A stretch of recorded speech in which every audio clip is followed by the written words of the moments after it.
ഉമർ മൗലവിയുടെ റഹിമഹുല്ലാഹ് തർജുമാനുൽ ഖുർആൻ ഓഡിയോ 362 സൂറത്തുൽ അൻആം ആയത്തുകൾ 159 മുതൽ 165 വരെ അവസാനം വരെ. അഊദു ബില്ലാഹി മിനശ് ശൈത്വാനിർ റജീം. ബിസ്മില്ലാഹിർ റഹ്മാനിർ റഹീം. ഇന്നല്ലദീന ഫർറഖൂ ദീനഹും വകാനൂ ശിയഅൻ ലസ്ത മിൻഹും ഫീ ശൈഇ إنما أمرهم إلى الله ثم ينبئهم بما كانوا يفعلون من جاء بالحسنة فله عشر أمثالها ومن جاء بالسيئة فلا يجزى إلا مثلها وهم لا يظلمون قل إنني هداني ربي إلى صراط مستقيم دينا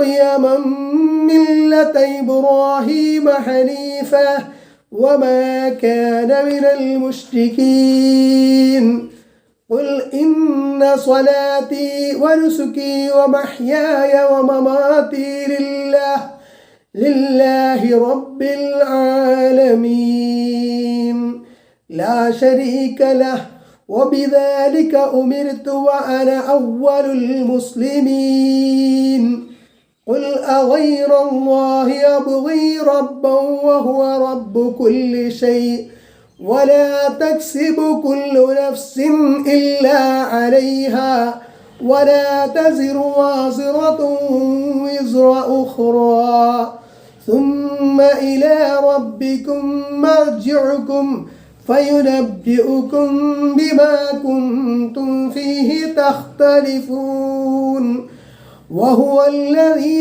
جعلكم خلائف الأرض ورفع بعضكم فوق بعض درجات ليبلوكم فيما آتاكم إن ربك سريع العقاب وإنه لغفور رحيم. സൂറത്തുൽ അൻആം ആയത്ത് 159 പേജ് 587. ഇന്നല്ലദീന ഫർറഖൂ ദീനഹും, നിശ്ചയമായും തങ്ങളുടെ മതത്തെ ഭിന്നിപ്പിച്ചവരാരോ അവർ, വകാനൂ ഷിയഅ, അവർ പല കക്ഷികളായി തീരുകയും ചെയ്തു. മതത്തിൽ ഭിന്നിപ്പുണ്ടാക്കിയ വേദക്കാരും ഇസ്ലാമിൽ കക്ഷിത്വവും ഭിന്നിപ്പും ആശയക്കുഴപ്പം ഉണ്ടാക്കിയവരും എല്ലാവരും ഇതിൽ ഉൾപ്പെടും. അവരുടെ കാര്യം അള്ളാഹു ഏറ്റെടുത്തിരിക്കുന്നു. വേണ്ട നടപടി അവൻ സ്വീകരിച്ചു കൊള്ളും. ലസ്ത മിൻഹും ഫീ ഷൈഇൻ, അവരുമായി നിനക്ക് ഒരു ബന്ധവുമില്ല. ഇന്നമാ അംറുഹും ഇലല്ലാഹി, അവരുടെ കാര്യം അള്ളാഹുവിങ്കലേക്ക് തന്നെയാണ് മടക്കപ്പെടുന്നത്. സുമ്മ യുനബ്ബിഉഹും ബിമാ കാനൂ യഫ്അലൂൻ, അവർ പ്രവർത്തിച്ചു കൊണ്ടിരുന്നതിനെ പറ്റി അവൻ പിന്നെ അവർക്ക് വിവരം നൽകുന്നതാകുന്നു. പേജ് 588. അവർ പലതും മറന്നിട്ടുണ്ടായിരിക്കും, അള്ളാഹു ഒന്നും മറക്കുകയില്ല. ഇന്ന സമയത്ത് ഇന്നയിടത്ത് വെച്ച് ഇന്നത് നീ ചെയ്തു എന്ന് അവരെ അറിയിക്കുന്നതാണ്. മതത്തെ ഭിന്നിപ്പിച്ചു എന്ന് വെച്ചാൽ ചിലത് സ്വീകരിക്കുകയും ചിലത് തള്ളുകയും ചെയ്തുവെന്ന് സാരം. ആ തള്ളിക്കളയിൽ വ്യക്തമായ നിഷേധം കൊണ്ടും ദുർവ്യാഖ്യാനം കൊണ്ടും ഉണ്ടാകും. എല്ലാവരും യോജിച്ച് പ്രവാചകൻ സല്ലല്ലാഹു അലൈഹി വസല്ലം പഠിപ്പിച്ച തനതായ രൂപത്തിൽ മതത്തെ സ്വീകരിക്കലാണ് ശരി. അഭിപ്രായങ്ങൾക്കും അഭിലാഷങ്ങൾക്കും അവിടെ സ്ഥാനമില്ല. അങ്ങനെയുള്ളവർ മാത്രമാണ് സന്മാർഗികൾ. റസൂൽ സല്ലല്ലാഹു അലൈഹി വസല്ലമയുടെ പിൻഗാമികൾ അവർ തന്നെയാണ്. എന്നാൽ മുമ്പ് കഴിഞ്ഞ എല്ലാ സമുദായങ്ങൾക്കും പിഴവ് പറ്റി. അവർ അവരുടെ മതത്തെ ഛിന്ന ഭിന്നമാക്കി. ചിലത് സ്വീകരിച്ചു, ചിലത് തള്ളിക്കളഞ്ഞു, പല പുതിയതും കൂട്ടിച്ചേർത്തു. അങ്ങനെ പല കക്ഷികളായി തീർന്നു. അവരുടെ പ്രവാചകന്മാരുമായി ബന്ധം മുറിഞ്ഞു. മതം കൊണ്ടുള്ള ബന്ധമാണല്ലോ അവരുടെ ഇടയിൽ ഉണ്ടായിരുന്നത്. അതവർ താറുമാറാക്കിയപ്പോൾ ബന്ധം അറ്റുപോയി. അതുപോലെയുള്ള ഭിന്നിപ്പും കക്ഷിത്വവും ഈ സമുദായത്തിലുണ്ടായാൽ അതിൽ പങ്കാളികളായിട്ടുള്ളവരുമായി നബി സല്ലല്ലാഹു അലൈഹി വസല്ലമക്ക് യാതൊരു ബന്ധവുമില്ലെന്ന് നബി സല്ലല്ലാഹു അലൈഹി വസല്ലമയെയും ജനങ്ങളെയും അള്ളാഹു ഇവിടെ അറിയിച്ചിരിക്കുന്നു. അവരുടെ കാര്യത്തിൽ ന്യായമായ തീരുമാനം അള്ളാഹു എടുക്കുന്നതാകുന്നു. പരലോകത്ത് എല്ലാ കാര്യങ്ങളെപ്പറ്റിയും അവർക്ക് അള്ളാഹു വിവരം നൽകും. പല പാർട്ടിക്കാരും പല ത്വരീഖത്തുകാരും പല മദ്ഹബുകാരുമായി കക്ഷി പിരിഞ്ഞ മുസ്ലിം സമുദായം ഗൗരവപൂർവ്വം ചിന്തിക്കേണ്ട വിഷയമാണിത്. രാത്രി മുഴുവനും തീരെ ഉറങ്ങാതെ നിസ്കരിക്കുവാനും കൊല്ലം മുഴുവനും ഇടവിടാതെ നോമ്പ് നിൽക്കുവാനും ബ്രഹ്മചര്യം ആചരിക്കുവാനും ആലോചിച്ചവരോട് ഇതൊന്നും എൻ്റെ നടപടിയല്ല, എൻ്റെ നടപടി ഒഴിവാക്കി പുതിയതുണ്ടാക്കിയവൻ ഞാനുമായി ഒരു ബന്ധമില്ലാത്തവനാകുന്നു എന്നും ആ പുതിയത് തള്ളിക്കളയണമെന്നും നബി സല്ലല്ലാഹു അലൈഹി വസല്ലമ പറഞ്ഞത് പരക്കെ അറിയപ്പെട്ടതാണല്ലോ. എല്ലാ ത്വരീഖത്തുകാരും എല്ലാ മദ്ഹബുകാരും പ്രവാചകൻ സല്ലല്ലാഹു അലൈഹി വസല്ലമ നടപ്പിൽ വരുത്തിയതും വ്യത്യസ്തമായ മാർഗത്തിലാണെന്ന ബോധ്യമുള്ളവരാണ്. അതോടുകൂടി അവരതിൽ വാശി പിടിക്കുകയും ചെയ്യുന്നു. എന്തു ചെയ്യും? ഒരു ത്വരീഖത്തുകാരനോട് ഞാനൊരിക്കൽ ചോദിച്ചു, നബി സല്ലല്ലാഹു അലൈഹി വസല്ലം പഠിപ്പിച്ച ഇസ്ലാം ദീനും നിങ്ങളുടെ ത്വരീഖത്തും തമ്മിൽ വല്ല വ്യത്യാസവുമുണ്ടോ? അപ്പോൾ അദ്ദേഹം പറഞ്ഞു, യാതൊരു വ്യത്യാസവുമില്ല. ഞങ്ങളുടെ ത്വരീഖത്ത് പ്രവാചകൻ സല്ലല്ലാഹു അലൈഹി വസല്ലമ പഠിപ്പിച്ച ഇസ്ലാം ദീൻ തന്നെയാകുന്നു. അപ്പോൾ ഞാൻ ചോദിച്ചു, പ്രവാചകൻ സല്ലല്ലാഹു അലൈഹി വസല്ലം പഠിപ്പിച്ച ഇസ്ലാം ദീൻ ശരിക്ക് കൈക്കൊണ്ടാൽ നിങ്ങളുടെ ത്വരീഖത്തിൽ എത്തുമോ? തീർച്ചയായും അതെ എന്ന് അദ്ദേഹം തീർത്തു പറഞ്ഞു. അപ്പോൾ ഞാൻ ചോദിച്ചു, അങ്ങനെയാണെങ്കിൽ നിങ്ങൾക്കൊരു ഉപകാരം ചെയ്തുകൂടെ? എല്ലാവരും സമുദായ ഐക്യം ആഗ്രഹിക്കുകയും അതിനുവേണ്ടി നാനാവിധത്തിൽ പ്രവർത്തിക്കുകയും ചെയ്യുന്നുണ്ട്. അതിലേക്ക് നിങ്ങളുടെ ഒരു ചെറിയ സംഭാവന, നിങ്ങളുടെ ത്വരീഖത്തിൻ്റെ പേരും ഷെയ്ഖിൻ്റെ പേരും പറയരുത്. ഇസ്ലാം ദീനിൻ്റെ പേരും മുഹമ്മദ് നബി സല്ലല്ലാഹു അലൈഹി വസല്ലമയുടെ പേരും മാത്രം പറയുക. അതനുസരിച്ച് നമ്മുടെ മതാചാരങ്ങൾ ചിട്ടപ്പെടുത്തുക. അങ്ങനെ ചെയ്യാൻ പറ്റുമോ? അയാൾ പറഞ്ഞു, അത് പറ്റുകയില്ല. ഞങ്ങളുടെ ഷെയ്ഖിൻ്റെ പേരും ത്വരീഖത്തിൻ്റെ കാര്യവും പറയുക തന്നെ വേണം. ത്വരീഖത്തിൽ ചില പ്രത്യേക വിഷയങ്ങളുണ്ട്. പ്രവാചകൻ സല്ലല്ലാഹു അലൈഹി വസല്ലമ നടപ്പിൽ വരുത്തിയതിൽ അത് കാണുകയില്ല. ഇതുതന്നെയാണ് എല്ലാ കൂട്ടരുടെയും അവസ്ഥ. ഒരേ ഇരിപ്പിൽ 3 ത്വലാഖ് ഒന്നായി ചൊല്ലിയാൽ അത് 3ആയി തന്നെ കണക്കാക്കുമെന്നും ഒരു പെണ്ണിനെ പിന്നെ അയാൾക്ക് മടക്കിയെടുക്കുവാൻ പറ്റുകയില്ലെന്നുമാണല്ലോ മിക്ക മദ്ഹബുകളിലും പറയുന്നത്. നബി സല്ലല്ലാഹു അലൈഹി വസല്ലമ നടപ്പിൽ വരുത്തിയ ഇസ്ലാം ദീനിൽ അതില്ല. തറാവീഹ് 21 റക്അത്ത് നമസ്കരിക്കണമെന്നാണല്ലോ മദ്ഹബിൽ പറയുന്നത്. പ്രവാചകൻ സല്ലല്ലാഹു അലൈഹി വസല്ലം പഠിപ്പിച്ച ഇസ്ലാം ദീനിൽ അതില്ല. നബി സല്ലല്ലാഹു അലൈഹി വസല്ലം 11-ലധികം നമസ്കരിച്ചിട്ടില്ല എന്ന് ആയിഷ റളിയല്ലാഹു അൻഹ പറയുന്നു. ബുഖാരി 1147, മുസ്ലിം 738. നബി സല്ലല്ലാഹു അലൈഹി വസല്ലമയുടെ ജന്മദിനം കൊണ്ടാടൽ വളരെ ആവശ്യമാണെന്നാണല്ലോ പറയുന്നത്. പ്രവാചകൻ സല്ലല്ലാഹു അലൈഹി വസല്ലം പഠിപ്പിച്ച ഇസ്ലാം ദീനിൽ അതില്ല. 4 ഖലീഫമാരോ സഹാബികളോ അത് ചെയ്തിട്ടില്ല. ഹിജ്റ 300-ന് ശേഷമാണ് അതുണ്ടായതെന്ന് എല്ലാവരും അംഗീകരിക്കുന്നു. പുതിയ നടപടിയാണെന്നർത്ഥം. എത്രയെത്ര കളകളാണ് വിളകൾക്കിടയിൽ മുളച്ചുപൊന്തി വളർന്നിരിക്കുന്നത്. വിള കാണാൻ പ്രയാസമായി പോയി. കൃഷിയുടെ സ്ഥാനം കളകൾക്ക് കൊടുക്കണമെന്ന് നിർബന്ധം. കഷ്ടം, പരമസങ്കടം. പേജ് 589. പ്രവാചക ചര്യകളെ മാതൃകയാക്കാത്തവരെ പറ്റി അവരുമായി നമുക്ക് ബന്ധമില്ലെന്ന് നബി സല്ലല്ലാഹു അലൈഹി വസല്ലമ ഗൗരവപൂർവ്വം വ്യക്തമാക്കിയിട്ടുണ്ട്. അന്ത്യനാളിൽ നബി സല്ലല്ലാഹു അലൈഹി വസല്ലമയുടെ അടുക്കൽ ഹൗദുൽ കൗസർ എന്ന ജലസംഭരണിയിൽ നിന്ന് കുടിക്കുവാൻ ചെല്ലുന്നവരുടെ കൂട്ടത്തിൽ ചിലരെ നബി സല്ലല്ലാഹു അലൈഹി വസല്ലമക്ക് പരിചയമുണ്ടായിരിക്കും. ചിലരെ ലക്ഷണം കൊണ്ട് തിരിച്ചറിയും. അവർക്ക് അത് തടയപ്പെടുന്നത് കാണുമ്പോൾ അവർ എൻ്റെ കൂട്ടത്തിൽപ്പെട്ടവരാണല്ലോ എന്ന് നബി സല്ലല്ലാഹു അലൈഹി വസല്ലമ പറയും. നിനക്കു ശേഷം ഇവർ എന്തൊക്കെയാണ് പുതുതായി ഉണ്ടാക്കി തീർത്തതെന്ന് നിനക്കറിയില്ലെന്ന് മറുപടി പറയപ്പെടും. അപ്പോൾ തിരുമേനി പറയും, എൻ്റെ കാലശേഷം മാറ്റം വരുത്തിയവർക്ക് വിദൂരനാശം, വിദൂരനാശം. ബുഖാരി 65-84, മുസ്ലിം 249. ഇവിടെ ശ്രദ്ധിക്കുക, ഇതിൽ ഉള്ളതല്ല, പ്രത്യേകം ശ്രദ്ധിക്കേണ്ട വിഷയം. ഖുർആൻ ആയത്തുകളുടെയും ഹദീസുകളുടെയൊക്കെ വ്യാഖ്യാനത്തിൻ്റെ അടിസ്ഥാനത്തിൽ വ്യത്യസ്ത വ്യാഖ്യാനങ്ങൾ സഹബാക്കൾക്കിടയിൽ പോലും ഉണ്ടായ വ്യത്യസ്ത വ്യാഖ്യാനങ്ങളുണ്ട്. അത്തരത്തിലുള്ള അഭിപ്രായ വ്യത്യാസങ്ങൾ പ്രത്യേകിച്ച് കർമ്മശാസ്ത്ര വിഷയങ്ങളിലൊക്കെ ഉണ്ടാകുന്നത് തെറ്റല്ല. എന്നാൽ ഒരു കാര്യത്തിൽ വ്യക്തമായിട്ട് നസ്സ് നമുക്ക് ബോധ്യപ്പെട്ടു, ഖുർആൻ ഇന്നതാ പറയുന്നത്, ഹദീസ് ഇന്നതാ പറയുന്നത്, സ്വഹീഹായ ഹദീസിൽ വ്യക്തമായിട്ട് ഇന്നത് വന്നിട്ടുണ്ട് എന്ന് ബോധ്യം വന്നാൽ ഞാൻ ഇന്ന മദ്ഹബുകാരനാണ്, ഞാൻ ഇന്ന ഇമാമിനെയാണ് പിന്തുടരുന്നത്, അല്ലെങ്കിൽ ഇന്ന മദ്ഹബുകാരനാണ് എന്നതുകൊണ്ട് മാത്രം അതും പറഞ്ഞ് അതിൽ പിടിവാശി ഉണ്ടാവരുത്. അവിടെ നമ്മൾ എന്ത് ചെയ്യണം? വ്യക്തമായി നമുക്ക് ബോധ്യപ്പെട്ട ആ പ്രമാണം സ്വീകരിക്കുകയാണ്, ഖുർആൻ്റെയും ഹദീസിൻ്റെയും അടിസ്ഥാനത്തിൽ അത് സ്വീകരിക്കുകയാണ് വേണ്ടത്. അതേസമയം യാതൊരു അഭിപ്രായ വ്യത്യാസവും ഉണ്ടാവില്ല എന്ന് പറയാൻ പറ്റില്ല. കാരണം ഇജ്തിഹാദിയായിട്ടുള്ള മസ്അലകളിൽ സ്വാഭാവികമായിട്ട് ഖുർആനി സുന്നത്തിൻ്റെ അടിസ്ഥാനത്തിൽ തന്നെ വ്യത്യസ്ത വ്യാഖ്യാനങ്ങൾ വരുമ്പോൾ സ്വാഭാവികമായും അതിൽ അഭിപ്രായ വ്യത്യാസങ്ങൾ ഉണ്ടാവും. സലഫ് സ്വാലിഹ്യങ്ങൾക്കിടയിൽ അങ്ങനെ ഉണ്ടായിട്ടുമുണ്ട്. അത് ഒരു തെറ്റായ കാര്യം അല്ല. ഉമർ മൗലവിയുടെ റഹിമഹുല്ലാ തർജുമാനുൽ ഖുർആൻ ഓഡിയോ 363, സൂറത്തുൽ അൻആം ആയത്ത് 160, പേജ് 589. മൻ ജാഅ ബിൽ ഹസനതി ഫലഹു അശ്റു അംസാലിഹാ. ആരെങ്കിലും നന്മ ചെയ്താൽ അവന് അതിൻ്റെ 10 ഇരട്ടി പ്രതിഫലമുണ്ട്. വമൻ ജാഅ ബിസ്സിയ്യഅതി ഫലാ യുജ്സാ ഇല്ലാ മിസ്ലഹ. ആരെങ്കിലും തിന്മ ചെയ്താൽ അതിന് സമമായിട്ടുള്ളതല്ലാതെ പ്രതിഫലം നൽകപ്പെടുകയില്ല.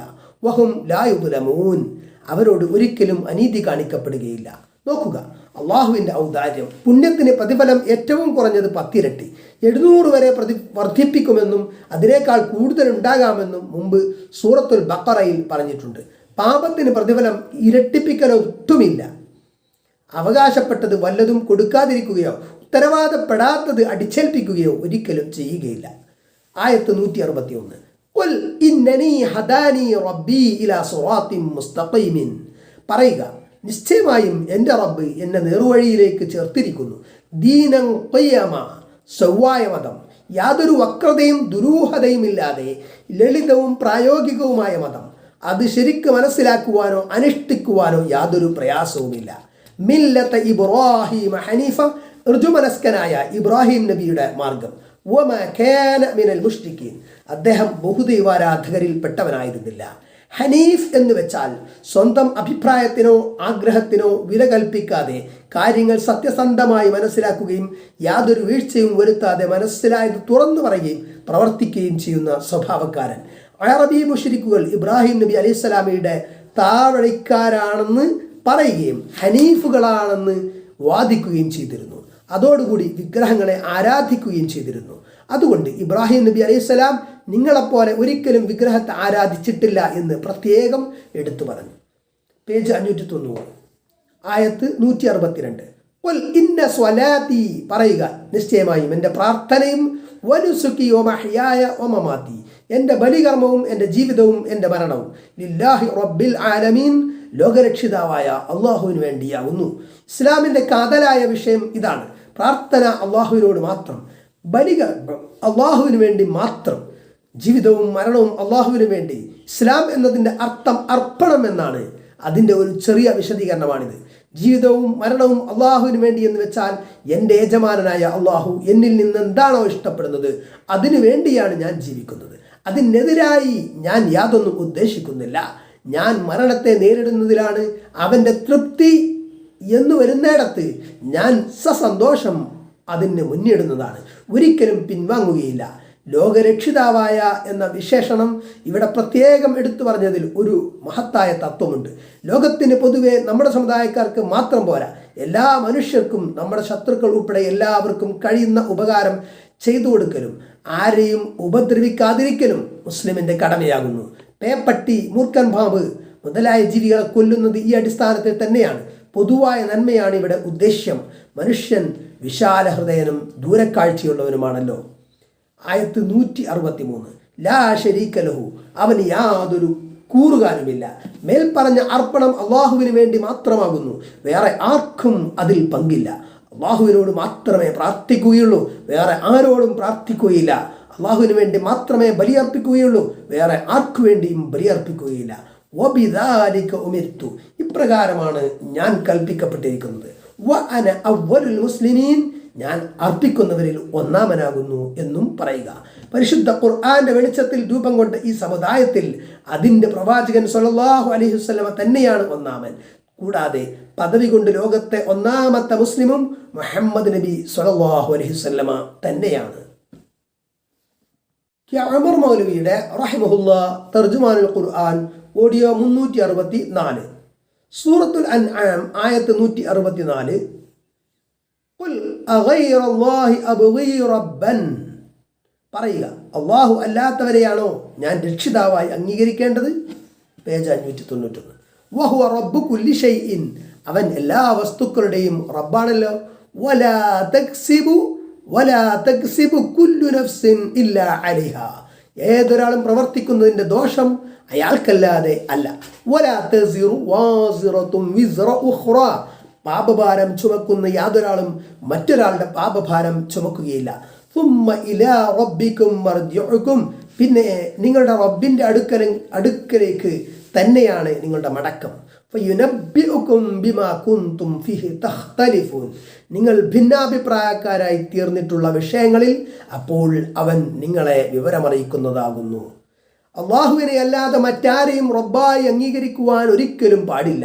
എന്നുവെച്ചാൽ മറ്റാരെക്കുറിച്ചും പ്രാർത്ഥിക്കാൻ തരപ്പെട്ടവനാണെന്നോ ബലികർമ്മങ്ങളും വഴിപാടുകളും അർപ്പിക്കുവാൻ അർഹതപ്പെട്ടവനാണെന്നോ കരുതി പെരുമാറുവാൻ ഒരിക്കലും പാടില്ല. എല്ലാ വസ്തുക്കളുടെയും റബ്ബ് അവനാണ്. ആരെന്തു ചെയ്താലും അവനവൻ തന്നെയാണ് ഉത്തരവാദി. അള്ളാഹുവിൻ്റെ മുമ്പാകെ അതിന് ഉത്തരവാദപ്പെടുവാനോ അങ്ങനെ രക്ഷപ്പെടുവാനോ ആർക്കും സാധ്യമല്ല. ആർക്കും അള്ളാഹുവിൻ്റെ മുമ്പിൽ ഹാജരാകാതെ ഒക്കുകയില്ല. വേറെ ആരുടെ മുമ്പിലും ഹാജരാകേണ്ടതില്ല. നമ്മെ വിചാരണ ചെയ്യുവാൻ ആർക്കും അധികാരമില്ല. അള്ളാഹുവിന് മാത്രമാണ് അതിൻ്റെ അധികാരം. ഓരോരുത്തരുടെയും കർമ്മഫലം അവനവൻ തന്നെ അനുഭവിക്കണം. പാപഭാരം മറ്റൊരാളിൽ ഏൽപ്പിക്കാൻ സാധ്യമല്ല. ശുപാർശക്കാരെ കൊണ്ടോ മറ്റോ ഒരു നീക്കുപോക്കും നടക്കില്ല. നന്മയും തിന്മയും അതാതിൻ്റെ കർത്താവ് തന്നെ പൂർണ്ണമായും ഏറ്റുവാങ്ങേണ്ടി വരും. ആയത്ത് 165. അവനാണ് നിങ്ങളെ ഭൂമിയിലെ പിന്മുറക്കാരാക്കിയവൻ. ഈ ഭൂമിയിൽ മനുഷ്യൻ പരസ്പരം പ്രാതിനിധ്യം ഏൽപ്പിക്കുകയും ചെയ്യുന്നുണ്ടല്ലോ. ഇത് മനുഷ്യരുടെ ഒരു പ്രത്യേകതയാണ്. കൂടുതൽ വിവരണത്തിന് അൽ ബഖറ 30 നോക്കുക. നിങ്ങളിൽ ചിലരുടെ മേലെ പല പദവികൾ ഉയർത്തുകയും ചെയ്തവനാണവൻ. എല്ലാവർക്കും തുല്യ നിലയിലല്ല അനുഗ്രഹങ്ങൾ നൽകിയിരിക്കുന്നത്. ഏറ്റപ്പറ്റുണ്ട്. പ്രവാചകന്മാർ ചിലരേക്കാൾ ശ്രേഷ്ഠരാണ്. സ്വഹാബികളും അങ്ങനെ തന്നെ. ആ ശ്രേഷ്ഠത നൽകിയത് അള്ളാഹു ആകുന്നു. ഭൗതിക സാഹചര്യങ്ങളിലും ഈ ഏറ്റപ്പറ്റ് കാണാം. ലിയബ്ലുവക്കും ഫീമാ ആതാക്കും. അവൻ നിങ്ങൾക്ക് തന്നതിൽ നിങ്ങളെ പരീക്ഷിക്കുന്നതിന് വേണ്ടി. അള്ളാഹു പരീക്ഷിക്കുമെന്ന് പറഞ്ഞത് മുമ്പ് അറിയാത്തൊരു കാര്യം മനസ്സിലാക്കാനുള്ള പരിപാടിയല്ല, ക്ലാസ് കയറ്റം കൊടുക്കാൻ വേണ്ടിയുള്ള ഒരു സംവിധാനമാണ്. പേജ് 592. ഇന്ന റബ്ബക സരീഉൽ ഹിസാബ് ഇന്ന റബ്ബക സരീഉൽ ഇഖാബി. നിശ്ചയമായും നിന്റെ റബ്ബ് വേഗത്തിൽ ശിക്ഷ നടത്തുന്നവനാകുന്നു. വഇന്നഹു ലഗഫൂറുർ റഹീം. നിശ്ചയമായും അവൻ വളരെയേറെ പൊറുക്കുന്നവനും വളരെയേറെ കരുണയുള്ളവനുമാകുന്നു. നബി സല്ലല്ലാഹു അലൈഹി വസല്ലം പറഞ്ഞു, അള്ളാഹുവിൻ്റെ അടുക്കലുള്ള ശിക്ഷ എന്താണെന്ന് സത്യവിശ്വാസി അറിയുമായിരുന്നുവെങ്കിൽ അവരിൽ ഒരാളും അവൻ്റെ സ്വർഗത്തെ ആശിക്കുമായിരുന്നില്ല. അള്ളാഹുവിൻ്റെ അടുക്കലുള്ള കാരുണ്യത്തെപ്പറ്റി അവിശ്വാസി അറിയുമായിരുന്നുവെങ്കിൽ അവരിൽ ഒരാളും സ്വർഗത്തെപ്പറ്റി നിരാശപ്പെടുമായിരുന്നില്ല. കാരുണ്യത്തെ അള്ളാഹു 100 ഭാഗമാക്കി ഒരു ഭാഗമാണ് സൃഷ്ടികളിൽ വെച്ചിരിക്കുന്നത്. അതുമൂലമാണ് പരസ്പരം കരുണ കാണിക്കുന്നത്. 99 അവൻ പരലോകത്തേക്കായി സൂക്ഷിച്ചു വെച്ചിരിക്കുകയാണ്. ബുഖാരി 6000, മുസ്ലിം 2752, 2755. അള്ളാഹു ശിക്ഷിക്കുന്നവനാണെന്ന് പറയുമ്പോൾ അവൻ നിർദയനും നിഷ്ഠൂരനുമാണെന്ന് ആരും കരുതേണ്ട. അവൻ്റെ മഗ്ഫിറത്തും അതായത് പാപമോചനവും റഹ്മത്തും അതായത് കാരുണ്യവും അതിവിശാലമാകുന്നു. ഈ ആശയം കുറിക്കുന്ന നാമങ്ങൾ പലതുമുണ്ട്. അള്ളാഹു നമ്മെ ഇരുലോകത്തും അവൻ്റെ മഗ്ഫിറത്തിനും റഹ്മത്തിനും അർഹരാക്കട്ടെ. ഇതോടുകൂടി ഈ സൂറത്തുൽ അൻആം അവസാനിച്ചു.